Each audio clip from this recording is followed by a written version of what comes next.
Oi gente, tudo bom?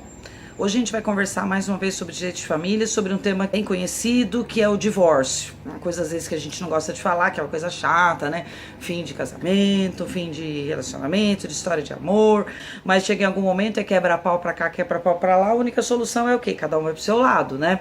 Então a solução que a gente encontrou, que o legislador encontrou, foi o divórcio.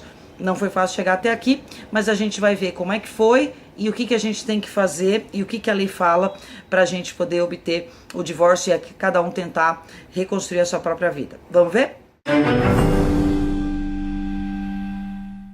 Bom, gente, então hoje Direito com Elas vai tratar sobre o divórcio. O divórcio existe aqui no Brasil desde 1977, depois de muita luta, muita polêmica, muita discussão social, muita conversa, a igreja se intrometendo em algumas coisas, religião também no meio e tal. O Congresso finalmente aprovou a lei do divórcio em 77 e aí deixou de existir o desquite, né? A palavra já em si já é feia, né? Desquite. Ai, ela é desquitada. E o desquitado era visto como uma pessoa que era um pária da sociedade, era uma pessoa à margem da sociedade, que era uma pessoa que tinha tido um casamento que não tinha dado certo, né? Não que depois do divórcio tenha tido uma mudança de conceito super radical, mas o divórcio permitiu que a pessoa pudesse se casar novamente. O desquite amarrava a pessoa, né? No desquite, você tinha a situação em que o casamento ele era extinto, ele era dissolvido, mas ficava aquele vínculo ainda existente entre as pessoas, né? O vínculo matrimonial não se dissolvia completamente, a pessoa ainda ficava ligada a outra, ou seja, eram dissolvidas as obrigações matrimoniais, a relação de bens era terminada, extinguia a obrigação de fidelidade, aquela coisa toda, mas não se extinguia aquele vínculo matrimonial que existia entre as partes, ou seja, as pessoas continuavam ligadas umas às outras e não poderiam se casar novamente.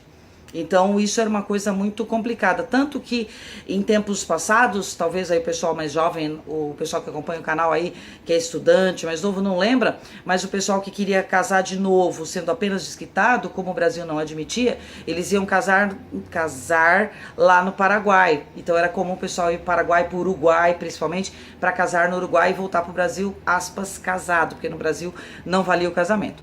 Então a partir de 1977 tivemos a figura do divórcio, mas não começou como é hoje. Então a pessoa podia se divorciar depois de 5 anos de separação, depois mudou para 3 anos, depois para 2 anos e hoje, depois da emenda 66, a emenda constitucional 66 de 2010, nós tivemos a situação que nós estamos hoje, que é uma liberdade muito grande, em que a pessoa hoje, para se divorciar, basta ter um único requisito, que é ser casada. Então hoje, para uma pessoa se divorciar no Brasil, ela precisa ser apenas casada. Sendo casada, ela pode se divorciar. E o que então ela precisa saber para poder se divorciar de acordo com a atual legislação? Em primeiro lugar, ela pode saber que ela pode fazer o divórcio tanto judicialmente quanto extrajudicialmente. Isso aí. Ela pode fazer o divórcio em cartório. Cartório de notas. Bom, para ela fazer em cartório, ela precisa saber alguns requisitos, alguns detalhes. Para fazer em cartório, é preciso que os dois estejam de pleno acordo, ou seja, tem que ser um divórcio consensual, não pode ser uma situação litigiosa. Em segundo lugar, o casal não pode ter filhos menores ou incapazes. Então, se tiver filhos menores ou incapazes, o divórcio vai ter que ser feito judicialmente. Por fim, é preciso ter um advogado, né, gente? Então, mesmo sendo feito em cartório, vai ter que ter um advogado acompanhando o casal. Agora, judicialmente, eu preciso dos mesmos elementos, ou seja, eu preciso então que o casal compareça em juízo. Agora, judicialmente falando, pode haver a litigiosidade, então pode ser que um queira e o outro não, a existência de filhos menores. O MP, que é o Ministério Público, vai acompanhar todos os atos do processo. E é muito importante, gente, esclarecer uma coisa e que tem que ficar muito claro, vocês têm que repetir como um mantra para vocês. Não existe aquela coisa de novela mexicana, tipo: ai, Maria Augusta, estou tão arrasado porque a minha ex-mulher não quer me dar o divórcio, eu não vou poder me casar com você, que é o meu sonho. Ai, Luiz Alberto, que pena. Ai, meu Deus, e agora? Nossa vida está acabada. Gente, não existe isso. Eu não vou te dar o divórcio, eu não vou assinar o divórcio. Ainda que uma pessoa não queira, concorde com o divórcio, o judiciário vai decretar, o juiz vai decretar o divórcio, ainda que um não queira. O legislador não tem como obrigar uma pessoa a ficar casada com a outra se ela não quer ficar casada. A liberdade é a tônica da nossa Constituição Federal. Eu não tenho como obrigar uma pessoa a manter-se casada com outra se essa não deseja. Então é preciso que haja a liberdade. Para facilitar tudo isso, é que se desmembrou alguns outros itens com relação ao divórcio. Então hoje você tem, então o casal tem bens a serem partilhados, o casal tem filhos, então é preciso existir a questão dos alimentos, da guarda dos filhos. Então hoje é possível que o juiz decrete o divórcio, mesmo sem a partilha ter sido feita e mesmo sem ter sido decidida a questão a respeito dos filhos. Então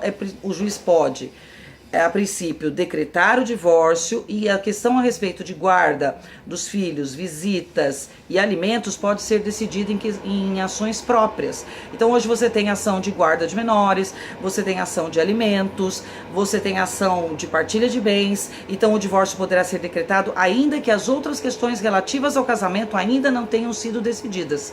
Por isso que mesmo que uma pessoa não queira, o divórcio vai ser decretado, gente. Então isso é uma coisa que não adianta querer insistir numa situação em que o Estado não pode admitir. Isso é fato, tá? Então, para as outras questões ligadas ao divórcio, que são guarda de filhos, alimentos, partilha de bens, isso poderá ser tudo decidido em ações apartadas, separadamente. E se por acaso o divórcio tiver terminado por culpa de um dos cônjuges, por infidelidade ou outra razão qualquer, como fica a questão da pessoa ter sido magoada, ofendida? Bom, a mágoa e a ofensa, quando são apenas questões ligadas ao fato do rompimento, isso faz parte da vida, né? Certas situações não são cobertas pelo que a gente chama de indenização ou por danos pessoais, né, gente? Agora, se o ato cometido por um dos cônjuges gerou um dano, efetivamente, um constrangimento ilegal, isso pode ser coberto pela indenização, mas também para isso existe uma ação própria, que é a ação de indenização de responsabilidade civil. Então, de qualquer forma, gente, é possível reparar o dano através de ação própria. Então, o divórcio não é o meio para se obter tudo isso. O divórcio é o meio para pôr fim a um matrimônio que não dá mais certo. Então, o melhor de tudo é, não dá mais certo, um não quer, então liberta a pessoa, permita o divórcio, porque uma vez divorciada a pessoa pode se casar novamente. Então essa é o grande diferencial do divórcio para o antigo desquite, para a antiga separação judicial, onde a separação judicial também não permitia o novo casamento e o divórcio permite. Então a pessoa se divorcia e a partir do momento em que ela está divorciada, ela pode se casar novamente, ela pode refazer a sua vida. E divorciada, ela vai poder casar de novo quantas vezes? Gente, não há limitação, ela pode divorciar, casar de novo. Divorciar do segundo casamento, casar de novo. Divorciar, casar. Ela quiser se casar e se divorciar, não há essa limitação legal.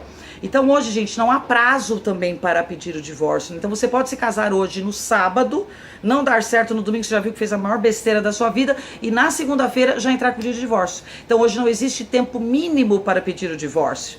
Isso também é um grande diferencial da divórcio previsto a partir da emenda 66, a emenda constitucional 66, que alterou o artigo 226 da Constituição Federal. Então hoje você precisa ser casado, não tem prazo para pedir o divórcio, e a partir do momento em que ocorre o divórcio, você está pronto para recomeçar a sua vida, casando-se novamente, enfim, aí com liberdade total.